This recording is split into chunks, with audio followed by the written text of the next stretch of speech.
Hi, everyone. Welcome to Freebird Spirit YouTube channel and to Love is the Wisdom Behind Awakening series of discussion. And we are on this is the 25th discussion. So welcome.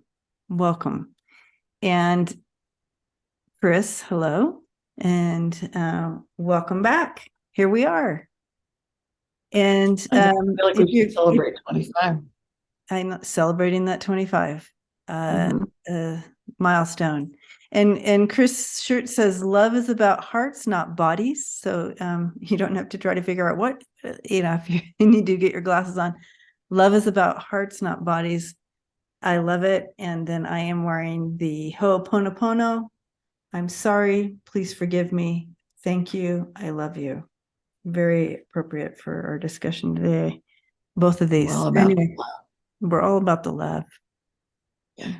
And I just want to start off with a statement today that it's not racism, it's white supremacy. And everybody's like, what? What do you mean it's not racism? And so I want to talk about identifying the source, not the target, is the deal here. And so really, you hear us talk about changing the narrative all the time. Well, we have to really look at the narrative and change that narrative because it's, like all that in many parts of our own lives where we have to relook and change that narrative. It's the same here. Changing the narrative because this kind of like this, I don't want to, this false narrative wants us to continue to focus on the target. Yes, we have to identify the target, right? So we identify and we connect into that. We have we feel sometimes we are the target, right? So we understand that piece. But what the source wants you to do is continue to focus on the target instead of refocusing. Oh, okay, we're looking back at you now. We're looking back at that source.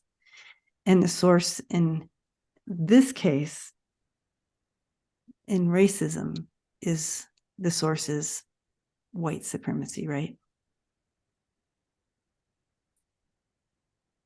Yes. Are you asking me? Yes, I'm looking at you. The family's really, not here to talk back to me, though. Yes. Yeah, this happened during the height of those movements, the social movements in the 70s and 80s, where people shifted their attention away from the targets to the source of the targets. In other words, I have several examples, but the one example that was important for me was that instead of going into a classroom and teaching about homosexuality, and we used to in those days, people would have guest lecturers come in and say, "Hi, I'm a gay man, and see how normal I am." It'd be that sort of stuff. And I always felt really uncomfortable about that. And finally, one of my fellow graduate students called me one day and she said, "It's really about the dominant, it's not about the non-dominant." And I was like, oh, my head started exploding. So I was like, oh, that's it. And I think I mentioned this before, when I started teaching about sexuality, they were all very verbal about homosexuality. They brainstorm all these, they're this, they're that, they're the other thing. But when I said to them, okay, tell me what a heterosexual is, they get more uncomfortable. And it was a moment. It was a moment where I realized that Cheryl had been right, that it's about the dominant. And so then came Bell Hooks.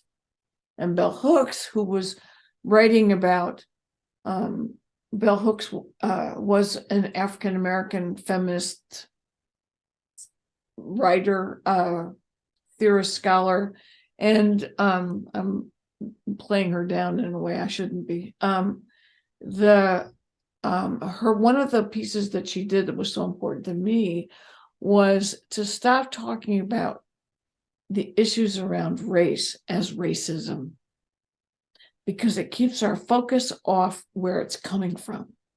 And she said, it's time to change how we talk about it so that we're talking about white supremacy. So you fast forward to what Kimberly Crenshaw's been doing with intersectionality and with critical race theory. And what they're basically saying is, now you need to see what the dominant has been doing, right? So we have a moment right now with Donald Trump being indicted. Word on the street is that there are something like 30 infractions, Mhm. 30 crimes that have been committed. Mhm. And most people don't realize that. So they're focusing on Alvin Bragg, and they're focusing on the jury and Democrats, and they're all from New York City. And when it comes out, when it finally comes to the surface, it's going to be, here's the dominant, and here's what they've been doing. And it's going to be explosive in the sense, as we go through each one of these, we're going to see more and more of the dominant. Mhm. So, yeah. So, yeah. So it's hard because, it's like you and I talked about it, that some populations are at such great risk that to bring up the dominant is very dangerous, right? So the other word that has to be in there is how to be an ally to people who are in the non-dominant group, right? Mhm. So Mhm. we wouldn't have the vote if men hadn't signed on to support the vote. Right. We wouldn't have civil rights legislation if whites hadn't agreed to do some of it. So you have to focus on the agenda, on the dominant agenda, and try and recruit or align yourself with the allies as well as with the non-dominant folks and change the path. And that's how it's happened for centuries. Every single law that's opened up more to make people more free and more equal and the society more inclusive has been because the non-dominant and the allies have joined together to do it. I love it. So we need to do that. At the same time, recognize that the amount of harm that's coming to the non-dominant isn't a joke. It's not light. It's not easy. I was It's not a recalling, paragraph. It's not a paragraph in the newspaper, and you put the No. newspaper down and it goes away. and in Right. the old days, it was a regular occurrence for people from the LGBTQ community to be murdered, robbed, police to go into their bars, go into their events and harass them or kill them. Mhm. So it was a norm, everybody knew it. Everybody was careful. They were basically trying to make their way through and stay quiet until the Stonewall Rebellion in New York City and Greenwich Village. After they had been harassed over and over again by the police, they fought back. And that was the beginning of the contemporary gay rights movement. And what we've seen in terms of progress have been, legislation that says you can't discriminate against somebody.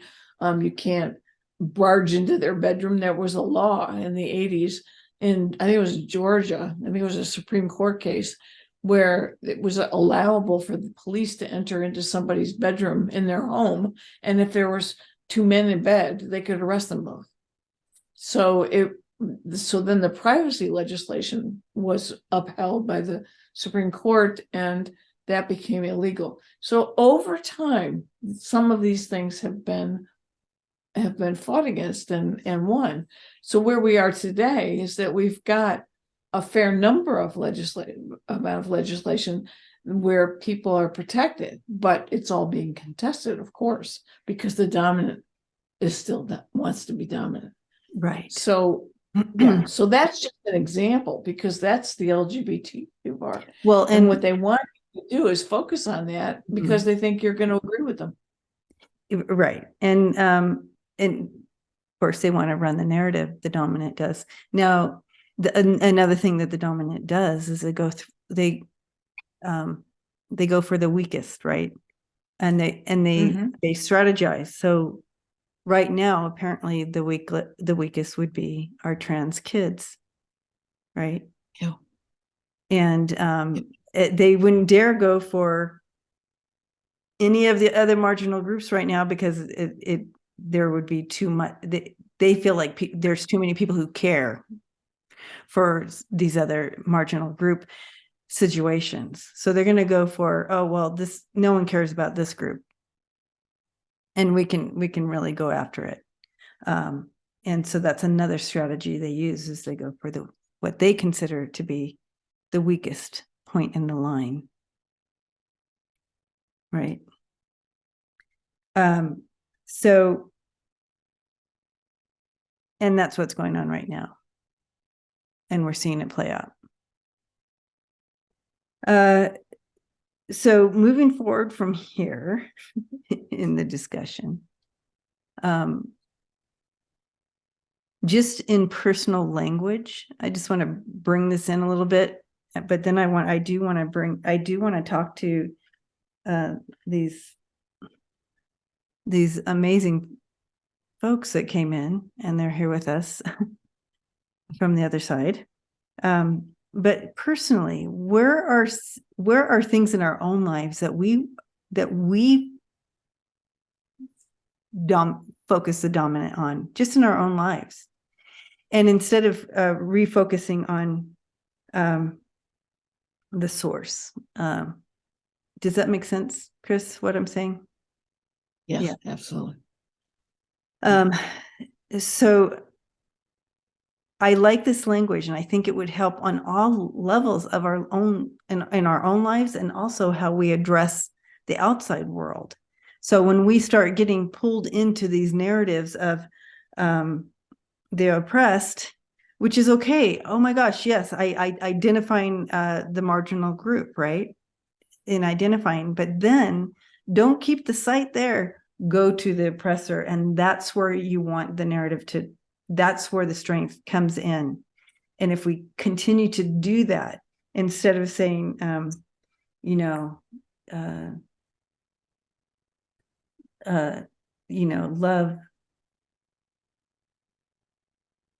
love, not racism, or, any of the slogans that we have out there, let's change that to love, not white supremacy. Keep that word out there. No, it's uncomfortable. It's an uncomfortable word, but sometimes we have to be uncomfortable, don't we? And we have to call it out like what it is. Yeah. It's the whiteness. It's the privilege. It's heterosexual privilege. It's ableism, being able to dominating by saying the able-bodied should have privilege, that sort of stuff. I mean, it goes all the way back, decades ago, when anybody who was who wasn't able-bodied and wasn't able to work let's annihilate them, let's get rid of them. And that was Nazi Germany, right? So we'll get rid of kids, get rid of the elderly. We still have an attitude about that, which is like sort of the ageism stuff plays itself out by there being a way in which we talk about the dominant group are those who work, right? Yes. And we don't respect our elders enough to find out what they know, what they've learned, how they can share that, what part they can play. And in indigenous cultures, of course, they know better. Yeah. So, so there's a whole way in which the focus on the dominant and then hold the dominant accountable. Right. That's the piece. If you're focused on the dominant, you're going to focus on holding them accountable. Is it okay for you to make a decision about somebody else? What qualifies you to make a decision about a woman's body? What qualifies you make a decision about reproductive rights? Who are you to make that choice? Focus on them, study them, look at their history. You know, we got a Donald Trump who's got a huge history of doing terrible things with women, and yet we're saying he should be the leader of the free world in making decisions about people and their reproductive rights. I don't think so. I think if we started to mine and looked at the accountability of the people making these decisions, we're going to find a whole lot of transgression in here. And we he's need to hold them accountable. 100%. And he's a master at this dominant thing, at the narrative, at switching that narrative over. So he focuses his people on the other instead of himself. He's a master at that. But again, what are we doing? What are we personally? Where personally are we? So not focusing correctly. Ask your spirit team to bring that in and help you focus correctly, to make some shifts in your own personal narrative, right? We often talk about, changing your narrative. Well, here's a tool to help with that. But moving further into this, Chris, and we have John Lewis and Toni Morrison and Bell Hooks and George Lewis here. And I am just so blessed and honored that they are coming into our little conversation and wanting to help us understand or bring new focus on where to focus, right? Help us understand the past, George just said, and also be empowered, have the correct tools. So we have Toni who says be empowered, Bell who's saying have the correct tools, and John who's saying use your voice. So this is good. So do we have questions for them in regards to this whole topic? I would like to hear from George Lewis about what he is about to bring forward. Okay.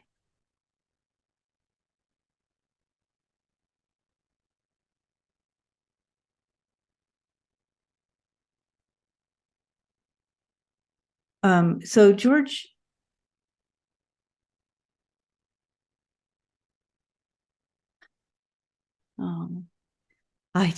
you guys, what a beautiful man, what a beautiful spirit, forced into a situation that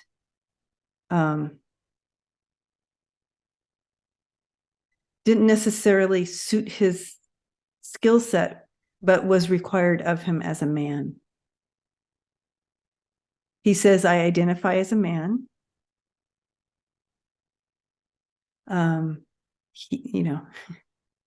And however, I enjoyed I enjoyed the more artistic sides of things. I enjoyed cooking. I enjoyed cleaning, or, anything that you might place on a woman. I enjoyed those things. However, how the system was built, I was the man, and I identified as a man, so I had to play man roles. It didn't necessarily fit. And he has this the musical instrument he plays, clarinet, and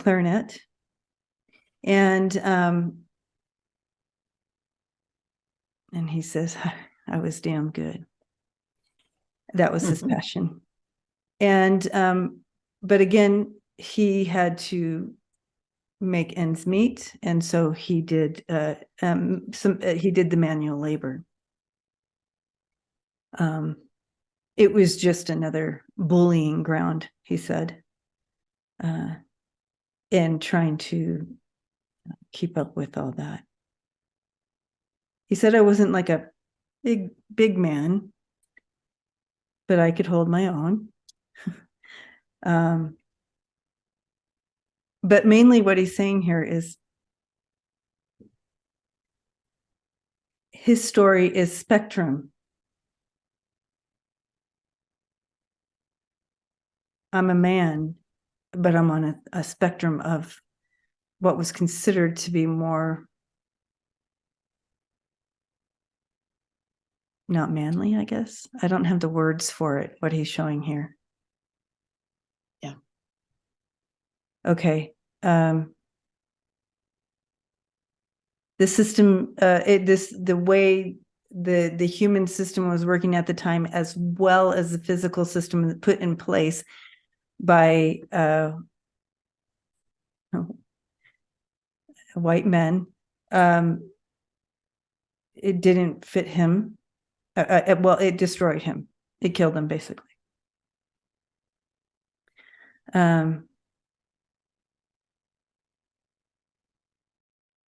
The system that would never allow you to get ahead, or so he's talking about the system of, I believe, not only how he's describing it for himself, but also the whole system, as far as people working themselves to death, families working themselves to death. It didn't need to be that way, but that's the way the system was set up then. And that's, and John comes in, and that's the system we came in to change. And that's what I want to change. And that's what we're, and it take, so John's popping in here with on top of that and just saying, that's why I wanted you to hear his story, he says, because he's a good example of where the system broke. And he said, and that you would recognize, that we would recognize George Lewis.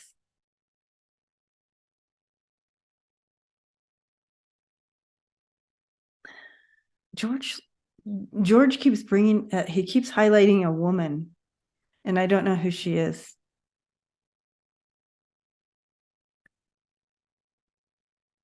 I feel like it's his mom. And what a powerful woman she was. I feel like this is his mom. I'm not sure, but a woman in his life that was powerful and really gave him his legs, so to speak, like his empowerment to do, even though, when he lived, it would be ridiculous to try as a Black man there wasn't many roads to get into music and become a jazz person. I mean, it was there. I mean, people were doing it, but to make that living and do that thing, she still encouraged him to do what he was passionate about and gave him that strength and believed in him. She believed in him. And that gave him the power. And that's all it took, was just that one voice that believed in him. So he did what he wanted. He did what he was passionate about, but also had to do others and work himself to death, right? Literally. Okay, so John Lewis coming in here. Oh, Tony Morrison as well. Well, all of them have something to say in regards to this. So we have John, who spoke and said, he's holding up that sign. He said, this is what I was willing to get beat up for, pummeled for, knowingly. And he's saying, my wounds and my bruises not even healed. Would I go back out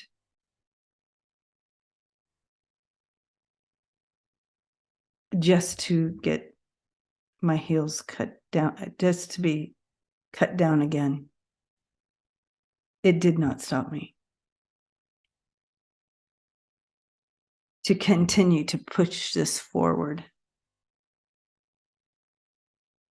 to highlight the white supremacy, to highlight the systemic white supremacy. I like that, John. Maybe Belle has something to say about that. Belle, did you say Bell Belle? hooks. Yeah. All right, Belle.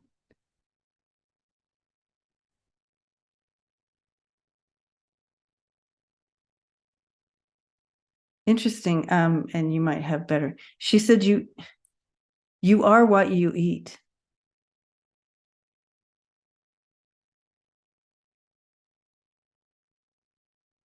Tell me more about that. I mean, I understand it, but I want to know how to explain it. You are what you eat. You are what you ingest. You are what you read. You are, so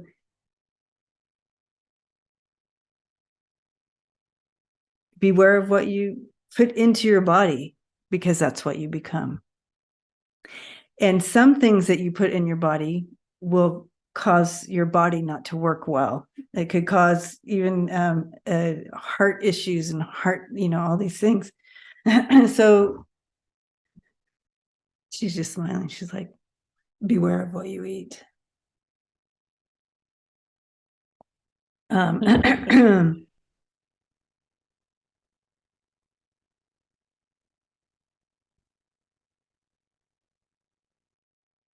Do you have a specific question for Belle in regards? Because I feel like if I open it up to her, she's just going to keep quoting me these. Oh no, she's very articulate and she's very high functioning. So she has a lot to say. She's Yeah. Yeah.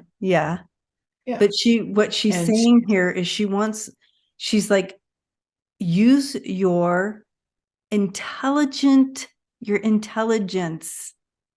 and your personal intelligence here.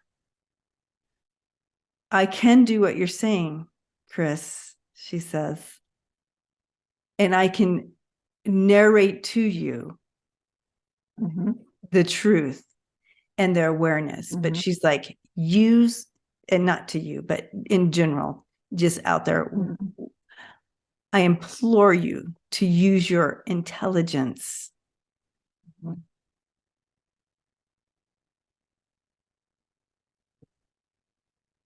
But do you have specific questions for her? That's easier for me. I'm going back to what we were talking about earlier about accountability. When she says use your intelligence, you are what you eat, she's absolutely on the mark. With what we're dealing with right now in this country, how do we hold those who give us what to eat accountable?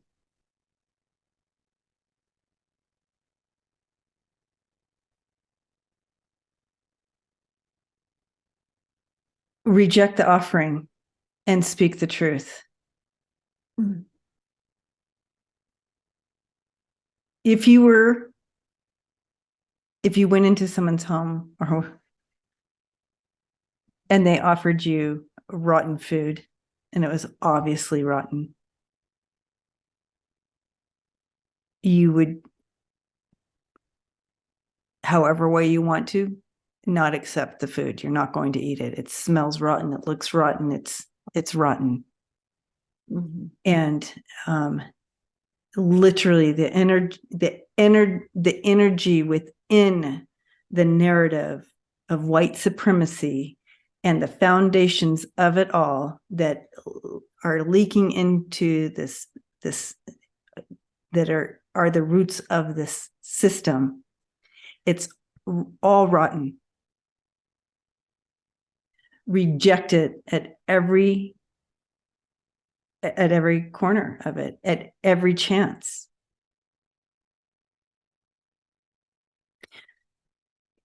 Don't be the person sitting there in front of the rotten food and try to be, this is not the time to be polite or wanting to not make waves or make anybody feel uncomfortable. Now's the time to make people feel uncomfortable.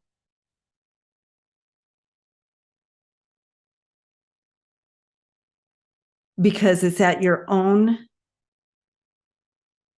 demise, at your own cost. It would be costly to you to bite into that food.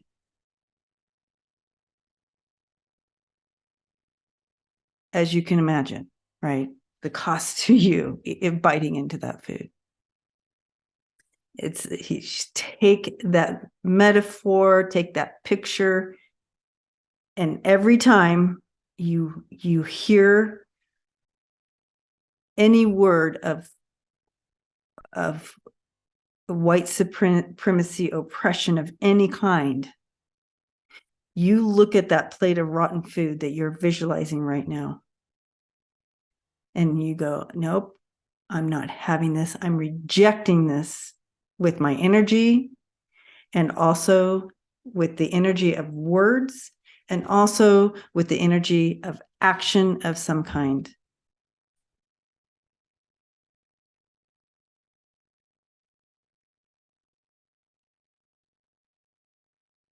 I have a question.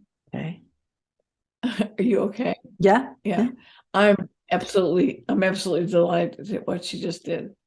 So the question I have is for Toni Morrison, which is, if what she realized was the power of the word, and what Bell Hooks just enumerated about how to deal with the word, which is what the metaphor of the eating was about, what is her advice in this moment when we are going through a period where books are being banned and youth are finding that reading, as they call it, even though they read social media, book reading is not important to them? What would she say to them? Okay.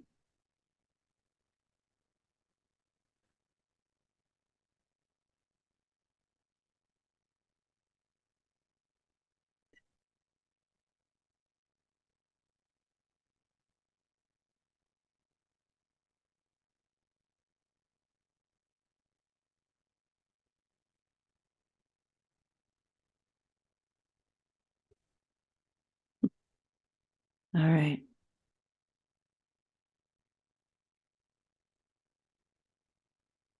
I'm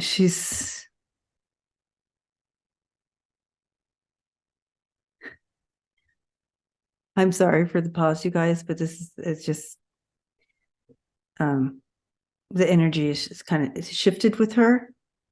And so stepping in there, I'm just taking a moment here, but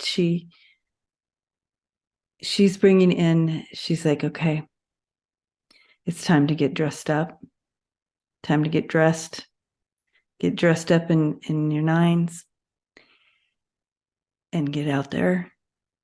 And she says, I know that everybody says, get on out there, use your voice, do this, do that. She said, build that little box at the end of your driveway, put books in it for free. Be creative.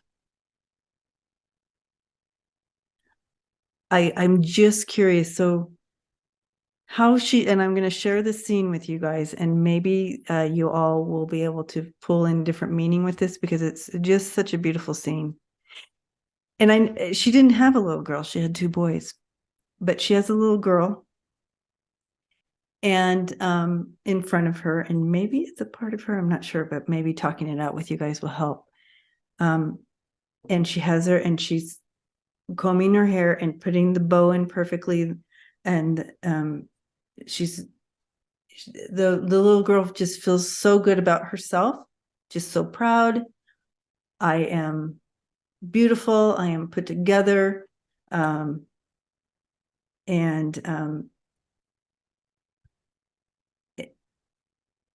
oh, okay, I now understand. I feel like she's empowering her. She's empowering this little girl, and to be all everything, and know that she is everything, and not lacking anywhere. And I feel there's an important connection here with the book situation. How dare they, she says, how dare they take the words away. Words are life, words are knowledge,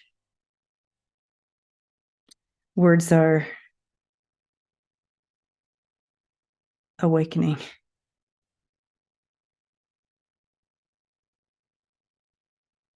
She wants you to feel that. How dare they?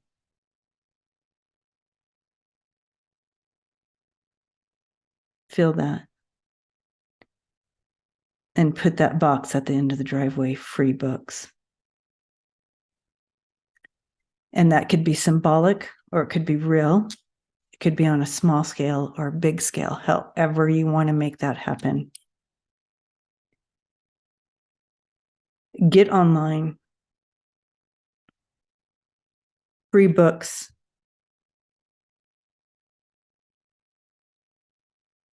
You can put them in the mail to people in states that are banning the books, or start local book drives, or they're so she's just giving these actions to take.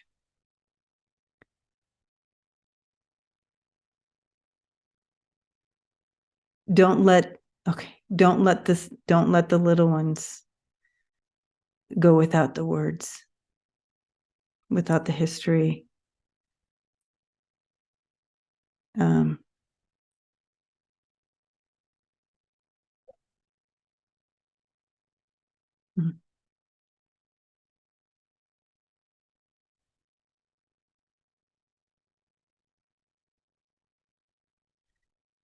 No book, no books, no words, no life. Basically, there's a very solemn feel to her with this. This is very grievant to her. So very different feel to between, even though Belle, I think Belle was also into. They both were writers. major writers. Very different feel. Toni Morrison won the Nobel Prize for Literature. She was the first African-American woman to win the Nobel Prize for Literature. That's so beautiful. And books were made into movies. Beloved was made into a movie by Oprah Winfrey. You know, she's major. Yes, so that would make sense to the different energy she's bringing. There's a deep power to her, and very powerful feel. Both of them, I mean, all of them, very, that whole feeling, but just very different energy. There's a deep song. There's a song playing with her, and it's a deep song, and it's the song of the soul. And so I feel like with that, it won't ever stop. So the words will never stop coming, no matter what you do to try to oppress them. She says they will always come. Words have frequency, and you cannot stop the frequency of words. the energy of words. There's no stopping it. It will always be there, and it will find a way. And so what you can do is put your box of books at the end of the driveway. And so, I'm still going to do that. yeah. I'm still going to do that. I had images.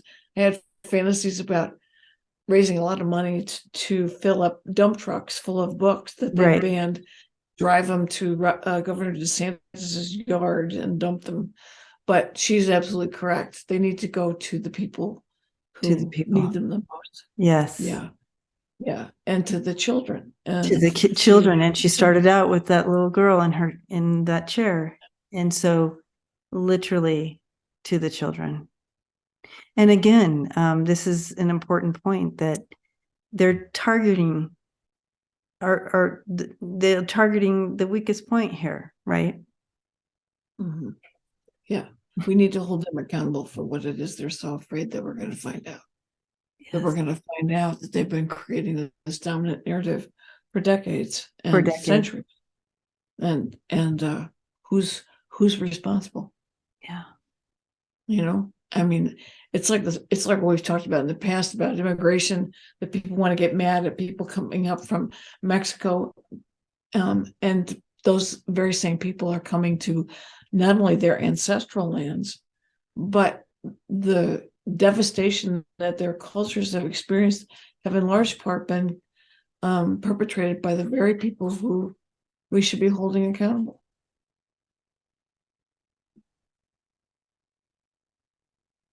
Yes.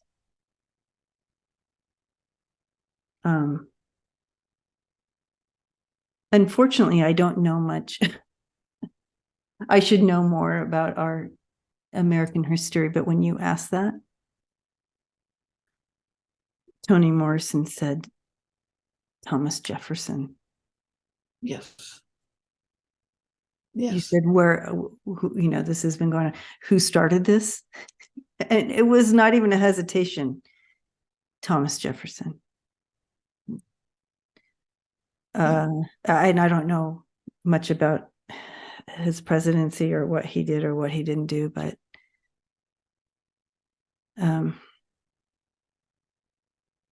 I think we learned about all that in third grade, and I was busy surviving. Well, what you didn't learn about was that he had a very strong relationship with an African-American woman who was his slave. Oh, And what you didn't learn about was that he held slaves. okay. And what you didn't learn about was that even George Washington had slaves. They all had slaves. Yeah, they did. They did. The majority of people in the legislature had slaves. But what you didn't learn in history was the history of the colonial empire that preceded the arrival of these Europeans on these shores. So the amount of oppression, the amount of devastation that they caused to indigenous cultures that were in the millions when they got here was nothing short of genocide. So that's the history of this country. Okay, yes. And that's what they want us to be quiet about. And so while you were giving us schooling us on some important history for sure,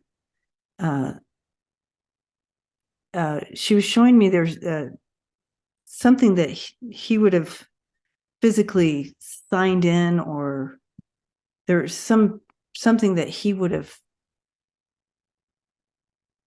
I don't know, put into law, or something that he did that really set it back, or really really grounded in the systemic issues that we are facing today.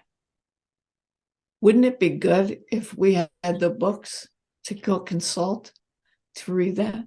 Right. To know we could, right. Right. The power of the word. Power of the word. And when we're so threatened that we need to destroy the word, what's left?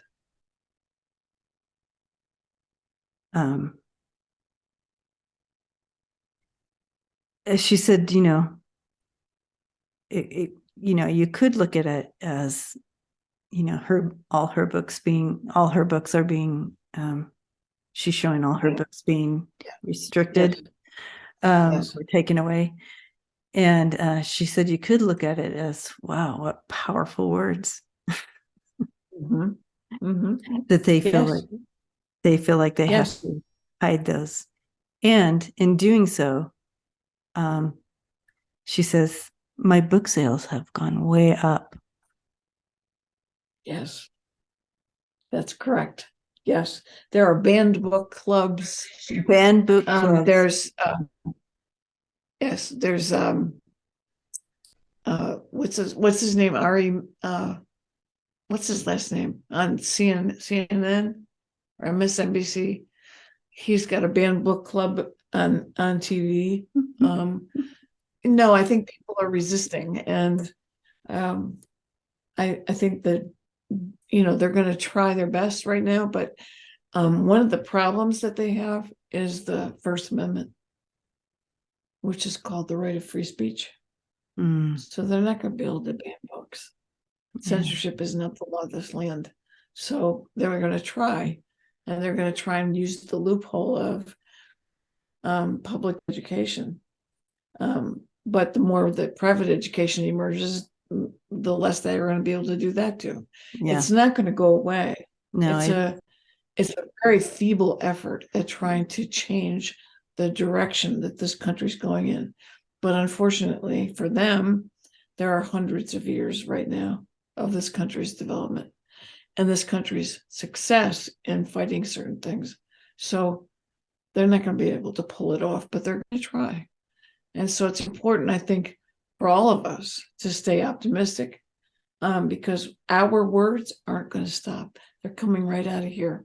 They're coming right out of here. They're coming right through these things, and we're going to keep writing, and we're going to keep. I'm glad even self-publishing. Exactly, Chris, and I'm so glad you said that, because that's exactly what Tony and Belle were saying.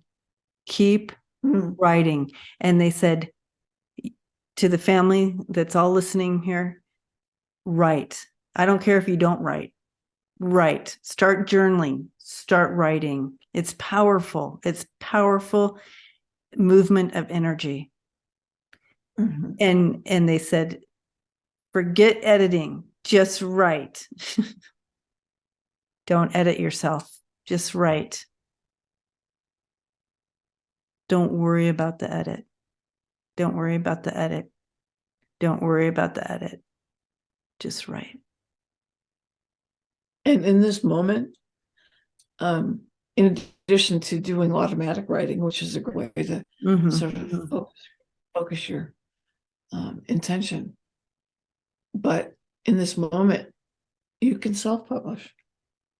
That's right. You don't right. have to go through a publishing company. Right. And they have all these ebook things. You can get it right there online and get it out there.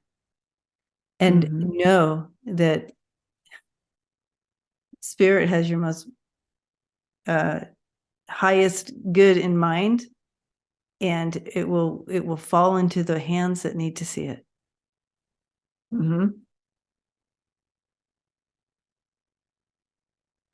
So, any other questions for this beautiful group?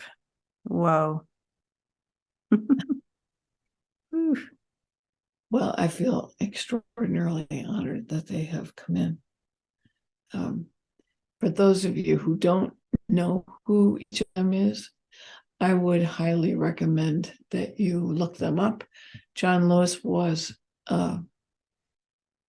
he was otherworldly. He was a committed, hardworking, political, civil rights activist who experienced a great deal of violence and devastation trying to fight for the inclusive rights, trying to fight for civil rights. Toni Morrison was an extraordinary writer, an extraordinary editor. She was a highly committed, highly brilliant writer who won the Nobel Prize for Literature. And Bell Hooks was also extraordinary in her own right. She didn't win a Nobel Prize, but she did write books that everyone used that made a big change. South End Press was a very left-leaning press. She wrote for them. She wrote numerous books about issues of white supremacy, issues of male supremacy, issues of patriarchy, all sorts of civil and human rights, and she was very outspoken. Tony's work was primarily fiction, but would told the stories of what African Americans had gone through. So, which is why they want to see them banned, because they want to not those to have those stories out. I think it's the opening line of Beloved. Is it Beloved? One of them. The opening line is, "They shot the white girl first." And you sit there and you go, who did? What white girl? What was happening? So she pulled you in instantly. Mm. And her language was extraordinary. The way that she could deal with those words. She was so powerful. Well, she channeled a lot. Yeah. She channeled the other side. She channeled these characters. They came to her. Yeah, I bet they did. Yes, they did. She was the character. You know what I mean? She channeled these. So that's so beautiful. They want to get in one last word here, and that is to write children's books. If you're afraid to write a novel or write or journal, whatever, sit down and write like you're telling a child a story. Write children's book. Write the truth. Don't be afraid of the truth. They're not. Your kids know. Kiddos know. They know if you're trying to cover things up and make things, smooth things out, they'd rather the truth. Because then it makes them not feel so alone. When they go in their room, they're like, but I feel something else here, but they're saying it's okay, but I don't feel that. Am I crazy? It's better to go, yes, this is happening. This does feel this way, but we're in it together, aren't we? So speak the truth, start with the children. All right. I am so grateful that they came in. Yeah, me too. I am so grateful. Powerful. These are extraordinary spirits who have changed everything around us. I'm just so grateful that they came and shared their energy. Thank you for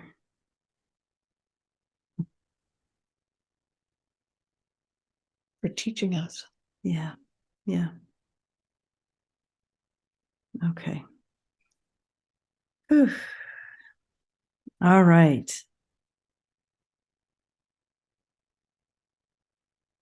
Be empowered.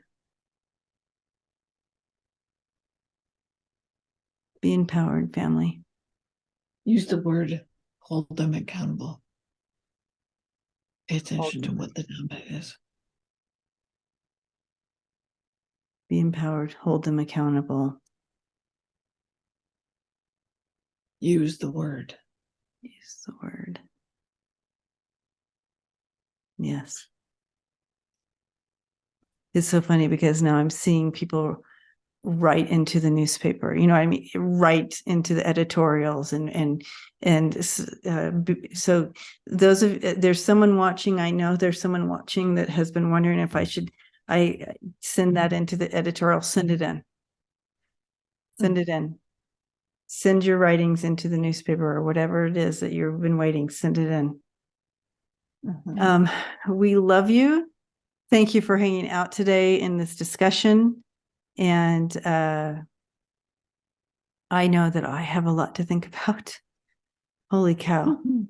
Chris, thank you again for being here and helping and bringing your wisdom and guiding these conversations. And Debbie, I'm just so grateful to be here. I love you a lot. And I'm so grateful that we're doing what we're doing. Yeah. It really matters. I'm going to go find a box and I'm going to put the books out there. Right. Yeah, me too. There's one of those little tiny libraries sitting at the end of the street. It's not enough. Not enough. It's not enough. And he's Not enough, guys. Yep. Yep. Get your boxes, put your books out of the free books.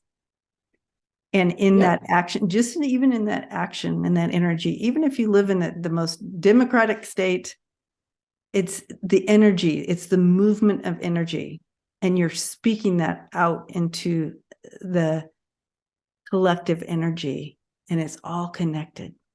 So as we move in that freedom here, wherever you are, it's going to start moving there as well, because it's all connected. All right, you guys, love you, and we'll see you all next time.